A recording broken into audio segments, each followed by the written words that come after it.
Welcome back, happy fabricators, to another episode of Fab Tool Friday, where I bring you a tool that you've either seen somewhere in the shop or I've found useful in the fabrication industry.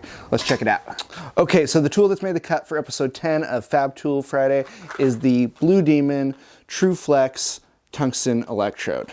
Now there's many different flavors of tungstens floating around out there in the world, and we're not going to get into the nitty-gritty of which flavor tastes better, but instead I want to show you the thing that none of these other flavors will do that this one will. Now I'm sure you've been welding in an area once or twice where you've been in a tight confined space and you can't quite get that proper torch angle or even just physically get to the spot because of things in the way that don't allow you to get the angle that you need. And several of us have gone down the rabbit hole of trying to bend your traditional tungsten, and you just end up with results like this, where it just breaks off, or if you are able to get a slight bend in it, maybe it splits.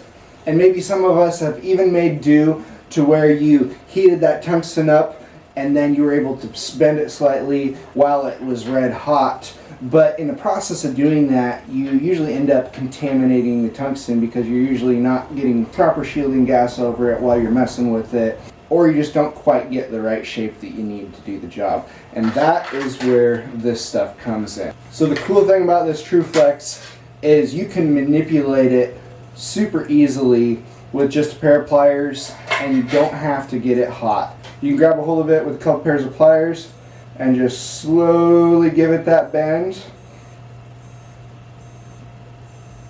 and it'll take quite the shape. It does have its limitations. If you bend it too fast, it will split out still, but if you just give it a nice slow bend, you can get it to move a long ways. See, we're a little bit past the 90 right there, and not that you'd ever need to bend it further than, well, 90, because you'd run into some shielding problems. Yeah, there we go. So we got that thing bent to almost a 180. So the other limitation to this is I found that it does not bend well once it's already been tempered. So once you've been welding with it, you have to break off that area that's been tempered and then rebend it. But I found this stuff super useful for getting in between turbo manifolds. You can reach down around the tube if you got a couple tubes that are real close to each other. You can't quite get that approach angle that you need.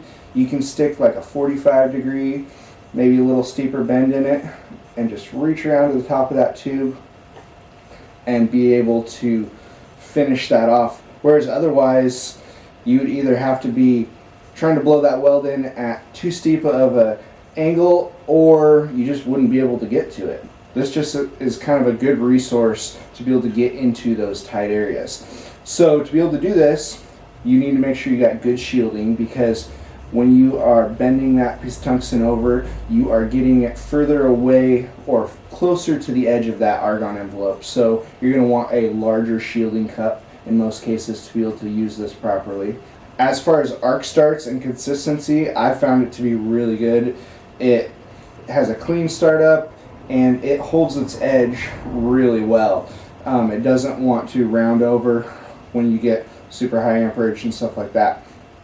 The other thing, I've ran this on AC also, and granted, I think you can only get this in 332, so you're limited to your amperage kind of with AC, so you're going to be doing thinner to middle of the line kind of stuff. But I've ran AC with this stuff, and it still holds a point with an inverter welder and performs really well. It doesn't really ball up or get nodular on you on the AC as well, as long as you're not putting too many amps through it, obviously, which any tungsten's going to do that once you get above that certain threshold that the diameter of the tungsten will carry that amp load.